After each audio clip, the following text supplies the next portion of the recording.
और अब भोजनालय में भोजन तैयार है। यशोदा मैया ने कहा कि भोजन करें आप सब। 4 थाल लग गए। अक्रूर जी, नंद बाबा, कृष्ण बलराम चारों ने भोजन कर लिया। चौपाल में विराजमान, बगल में ये रसोई कर रहा होगा कि यहाँ जो बात हो वहां सुनाई दे। यशोदा मैया ने अपने लिए थाल लगाया था खाने के लिए। प्रथम ग्रास मुंह में डालने जा रही थी, इतने में नंद बाबा ने अक्रूर जी से पूछ लिया, अक्रूर जी और सब मथुरा में ठीक है? वसुदेव भैया कैसे? बोले वही रात, वही दिन, वही पीड़ा, वही दुख। नंद जी ने कहा हाँ, जब तक कंस जीवित है तब कई बार मथुरा जाता हूँ, लेकिन वसुदेव भैया से मिलने इसलिए नहीं जाता हूँ, और कंस को पता पड़ गया तो वैसे ही मुझे परेशान करता है और परेशान करेगा कि कहीं न कहीं नंद जी मिले हुए हैं वसुदेव से। उसको ये भी पता चल गया है कि वसुदेव जी की प्रथम पत्नी रोहिणी मेरे यहाँ रह रही हैं, इसलिए मैं नहीं जाता। तो आप ब्रज घूमने आए या किसी प्रयोजन से? अक्रूर जी ने कहा नहीं, आज तो मैं प्रयोजन से आया हूं। कंस ने अपने यहाँ धनुष महोत्सव रचाया है। आपके दोनों पुत्रों को पता नहीं क्यों अब वो आदर देना चाहता है। नंद बाबा ने सोचा अब तक निरादर, अब आदर देना चाहता है, शायद हृदय परिवर्तन हो गया होगा। चलो राजा है हमारा, आदर देना चाहता है तो हमें आदर लेना चाहिए। बड़े भोले हैं बाबा। बाबा ने कहा हाँ, कुछ दिनों से जब मैं जाता हूँ कर देने के लिए तो हमसे भी पूछता है कि नंदराय जी आपके दोनों बच्चे कितने बड़े हो, हमसे भी पूछा तो कहा कि उसके यहाँ धनुष महोत्सव है तो आपके दोनों पुत्रों को बुलाया है। आप आज मेरे साथ लेकर कल मेरे साथ भेज देना और मैं परसों छोड़ जाऊंगा, यहीं छोड़ जाऊंगा। नंदराय जी ने कहा अवश्य अवश्य भेज दूंगा। यशोदा मैया के कान में जब ये आवाज गई, भोजन का जो प्रथम ग्रास था हाथ से छूट करके गिर पड़ा। रोती हुई मां आ गई, अक्रूर के चरणों में लड़खड़ाती हुई गिर पड़ी।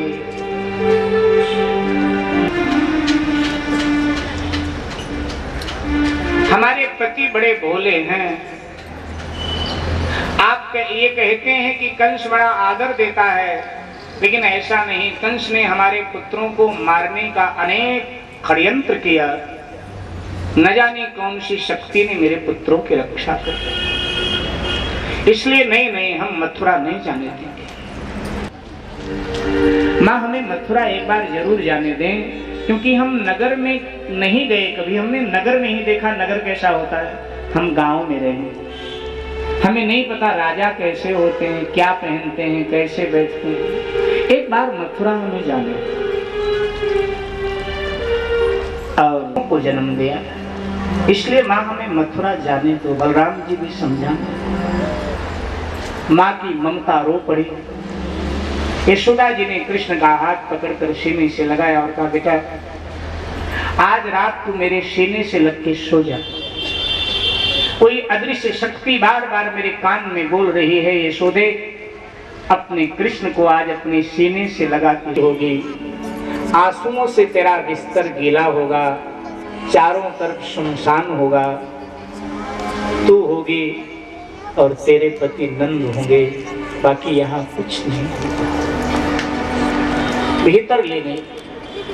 माँ के आंसुओं को गोविंद ने अपने हाथों से पोंछा और भोजन की थाल दोबारा लगाई। माँ आपने भोजन नहीं किया, भोजन तो करो। यशोदा जी ने कहा बेटा जैसे मैंने सुना कि तू मथुरा कल जा रहा है, मेरी भूख उड़ गई। बेटा तू कह रहा है ना मैं परसों आऊंगा, और जब तू परसों आएगा कल मैं व्रत करूंगी कि मेरा बेटा सकुशल लौटकर मथुरा से आए, और जब परसों आएगा तो ताजा दही मंथन करके मक्खन निकालूंगी तेरे लिए, और फिर माँ बेटे दोनों भोजन करेंगे। जब यशोदा जी ने ये कहा तो श्री कृष्ण की आंखें भर आईं। अब गोविंद भी रोने लगा कि मैं माँ से कह के जा रहा हूँ कि मैं परसों आऊंगा, लेकिन है तो धोखा माँ के लिए, मुझे तो आना ही नहीं है अब लौटकर, और मेरी माँ परसों की प्रतीक्षा करेगी। कल से तो इसे भूखा रहना ही है, कल से तो इसे रोना ही है। पानी के नाम पर अपने आंसू पीना ही है इसे। कम से कम आज तो भोजन करा के पानी पिला। नहीं भैया, परसों तो मैं आ जाऊंगा, लेकिन आज खाना पड़ेगा आपको, आपके कृष्ण की सौगंध है, खाना पड़ेगा। और जब बेटे ने सौगंध रख दिया तो अब तो माँ को खाना ही है ना। अपने हाथों से पहली बार और अंतिम बार श्री कृष्ण अपने हाथों से यशोदा जी को भोजन कराने लगे और कहते जा रहे, भैया जब मैं छोटा होता था ना, आप अपने हाथों से मुझे खिलाती थी ना, कई बार आपकी उंगली में मैं काट लेता था तब आप मुझे डांटती भी थी ना। पुरानी बातें याद करके 2-4 ग्रास माँ ने खाया और कहा, बेटा भूख नहीं है, तेरी कसम पूरी करने के लिए मैंने खाया है, और अब जब तू लौट के परसों आएगा ना तभी मैं भोजन बनाऊंगी, मैं भी व्रत करूंगी, तेरे बाबा को भी व्रत करवाऊंगी, भोजन मैं तब बनाऊंगी जब मेरा कृष्ण परसों लौटेगा। लेकिन लौटना तो है।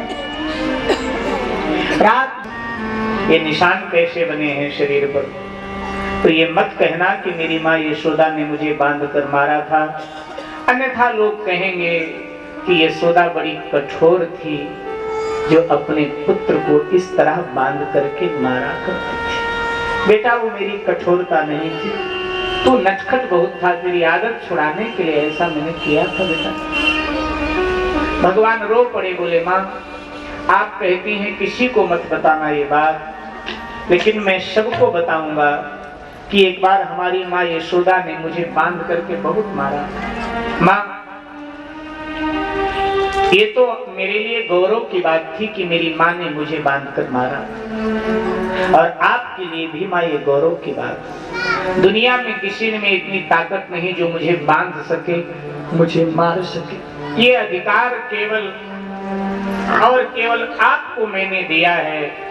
आप मुझे बांध भी सकती हैं, आप मुझे मार भी सकती हैं। आप मेरी माँ, तब भी आप मुझे बांध सकती थी, मार सकती थी, आज भी आप मुझे बांध सकती हैं, मार सकती हैं, और आगे भी माँ ये अधिकार आपको है। आप मुझे बांध भी सकते हैं, आप मुझे मार भी सकते हैं। कोई माँ अपने पुत्र पुत्री को अगर मारती है तो उसमें घृणा नहीं, उसका प्रेम छुपा होता है, स्नेह छुपा होता है, वात्सल्य छुपा होता है। माँ तो बस माँ।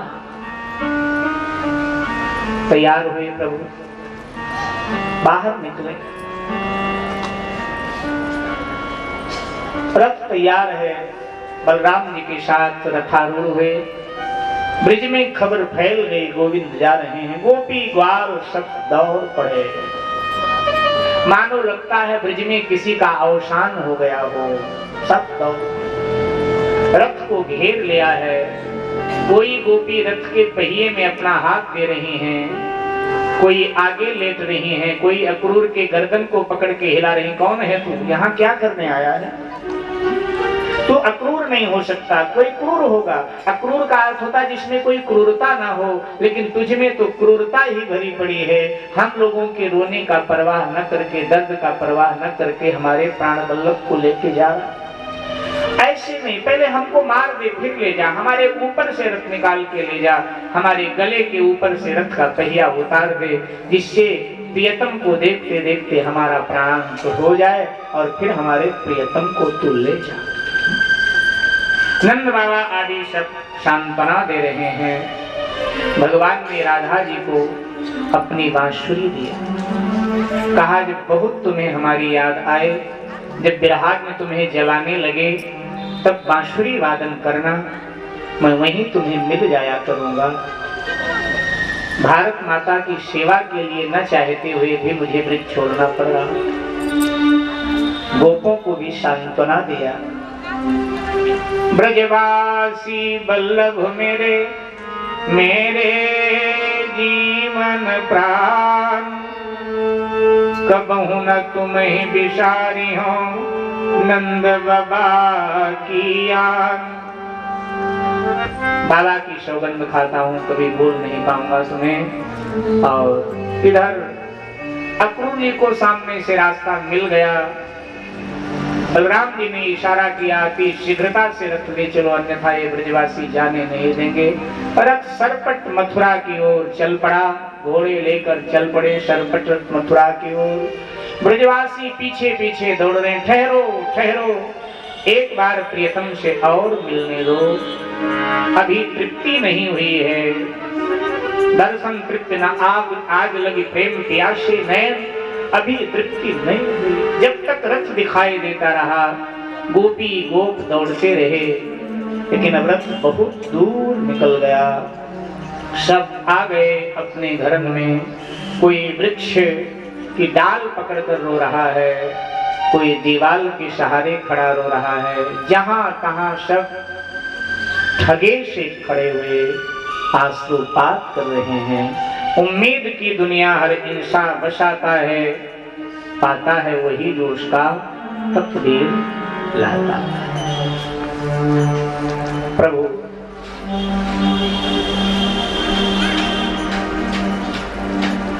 पहुंच गए मथुरा।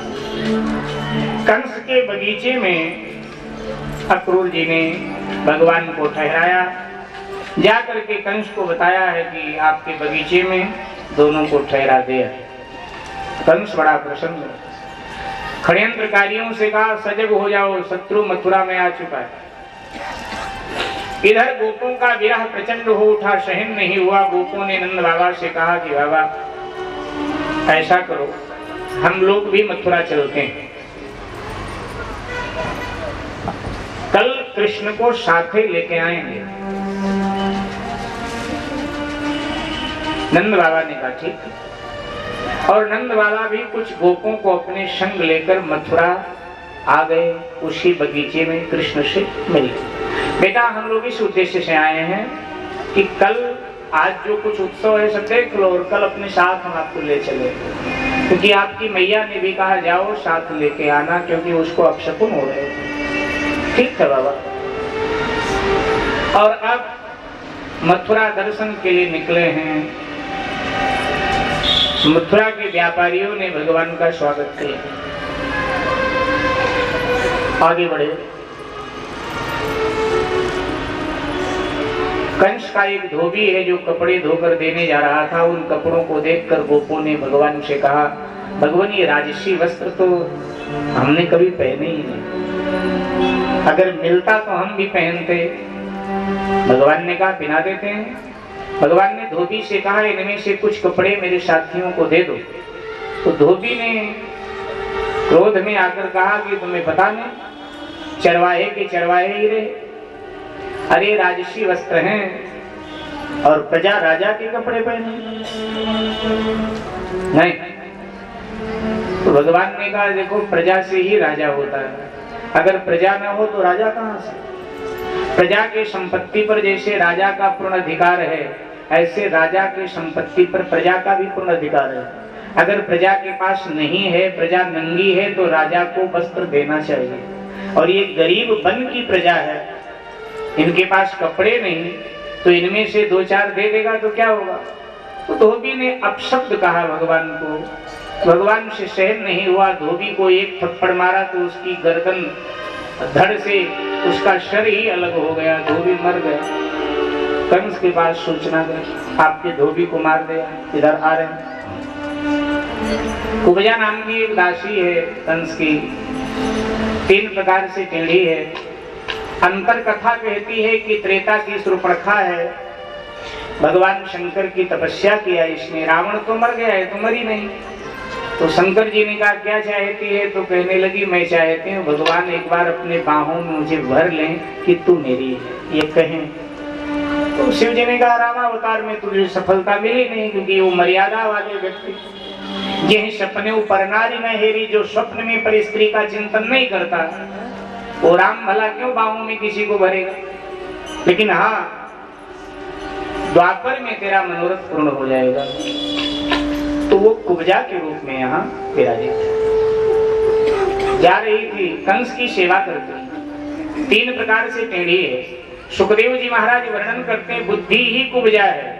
बुद्धि संसार की सेवा करेगी तो कुरूप हो जाएगी और टेढ़ी भी हो जाएगी जब संसार की सेवा करेगी। लेकिन वही बुद्धि जब भगवान को हम अर्पित कर देते हैं तो बुद्धि सुंदर हो जाती और विशुद्ध हो जाया करती। अन्यथा सत रज तम ये तीनों त्रिगुण इसको टेढ़ा कर देते हैं बुद्धि को। तो कुब्जा ने भगवान को देखा, पहचान गई, भगवान को चंदन अर्पित किया।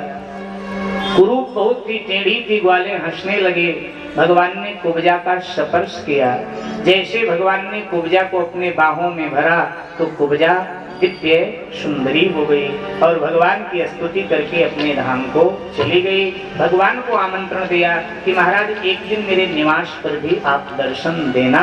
भगवान ने कहा मैं अवश्य दर्शन दूंगा। और चलिए इधर कंस के राजसभा में भगवान प्रवेश करने लगे तो कंस ने कुबलिया पिंड नाम के हाथी को मदरा पिलवाकर द्वार पर खड़ा करवा रखा ताकि कृष्ण को हाथी मार देगा। जब प्रवेश करने लगे कुबलिया पिंड हाथी ने उसी समय अपना सूंड बढ़ाया। भगवान ने उसका सूंड पकड़कर पृथ्वी पर पटक दिया तो हाथी का प्राणांत हो गया। उसके दोनों दांतों को उखाड़ लिया। एक बलराम जी ने प्रमाण के रूप में, कृष्ण जी ने ले लिया और अब कंस मामा के दरबार में पधार गए। कंस ने देखा, ओ मेरा शत्रु। कंस ने कोई बैठने का स्थान नहीं दिया। आने वाले को बैठने का स्थान दिया जाता है, स्वागतम किया जाता है। आगतम स्वागतम सारम, लेकिन स्वागत नहीं किया, खाली स्थान था इसलिए बैठ गए। उधर नंद लाला भी गोपों के साथ राजसभा में प्रवेश कर गए। कंस ने आदेश दिया उत्सव प्रारंभ किया जाए। नक्कारे पर चोट हुई, बड़े बड़े मल्ल अखाड़े में कूद गए, कृष्ण और बलराम को ललकारने लगे। कृष्ण बलराम ने नंद बाबा की तरफ देखा। नंद बाबा ने सोचा कि यशोदा ठीक कह रही थी कि कंस ने सम्मान देने के लिए नहीं बल्कि मेरे पुत्रों को मारने के लिए बुलाया। नंद बाबा ने कहा गौ माता भली करेंगी बेटा। अब कृष्ण और बलराम दोनों अखाड़े में कूद गए। चारूर और कृष्ण आपस में टकराने लगे। मुष्टिक और बलराम आपस में टकराने लगे। कुछ ही क्षण में बलराम जी ने मुष्टिक का, कृष्ण ने चारूण का संहार कर दिया। शल और तोशल आए, वो भी कृष्ण बलराम के द्वारा मारे गए। और तब कंस बखौला उठा। उसने आदेश कर दिया सैनिकों को, क्या देख रहे हैं खड़े खड़े, ये तो बन बन फिरत चरावत गैया, अहिर जाति कामरी ओढ़ैया। राम राधे श्याम श्याम राधे श्याम, श्याम राधे श्याम श्याम राधे श्याम। बन बन फिरत चरावत गैया, अहिर जाति कामरी ओढ़ैया। राम राधे श्याम श्याम राधे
आगे बढ़े, लेकिन कृष्ण बलराम ने थोड़े ही क्षणों में सबको धराशायी कर दिया। कंस भयभीत हुआ, भागना चाहता है, लेकिन जिधर देखो उधर कृष्ण ही उसे दिखाई दे रहा है। एकदम उछलकर भगवान पहुंच गए उसके मचान तक। कंस के केशों को पकड़कर धड़ाम से धरती पर पटक दिया। कंस के सीने पर भगवान ने अपना चरण रख दिया और कहा, कंस, एक दिन तूने मेरी माँ देवकी को भी ऐसे ही केशों को पकड़कर पृथ्वी पर पटक दिया था और उस पर तूने अपना चरण रख दिया था। मैं उसी देवकी की 8वीं संतान हूँ। ये कहकर मुष्टि प्रहार किया, कंस का प्राणांत हो गया। उसकी दोनों पत्नियां भागी मगध की ओर, अपने पिता जरासंध की ओर भागकर चली गई। भगवान के बाकी लोगों ने आधीनता स्वीकार किया। वसुदेव देवकी को और उग्रसेन को मथुरा के कारागार से मुक्त किया। भगवान ने मथुरा में प्रसन्नता की लहर दौड़ उठी। देवकी वसुदेव बहुत प्रसन्न हैं। उनके खोए पुत्र उन्हें मिल गए।